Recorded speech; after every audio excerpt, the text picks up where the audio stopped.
নমস্কাৰ বন্ধুসকল, আজি আমি ঘৰত যাম বুলি ওলাইছোঁ। এখেতকো আমাৰ দিগন্ত দা একেলগে যাম দুয়ো। কেনে লাগিছে? এমাহৰ মূৰত কেনে লাগিব আজি গ'লে ঘৰত? ভাল লাগিব, গাঁৱলৈ যাম। এখেত আকৌ আমাৰ সিং দা, এখেতো যায় বোলে আমাৰ লগতে।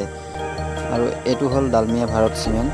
ইমান ধুনীয়া ভিউ চাওকচোন বাৰু আপোনালোক। বন্ধুসকল পলম নকৰোঁ, গতিকে ব'লক সৰুকৈ হ'লেও আপোনালোকক ভিডিঅ'টো দেখাওঁ বুলি ভাবিছোঁ। ভাল লাগিলে লাইক, কমেণ্ট, শ্বেয়াৰ এণ্ড ছাবস্ক্ৰাইবটো কৰিব নাপাহৰিব।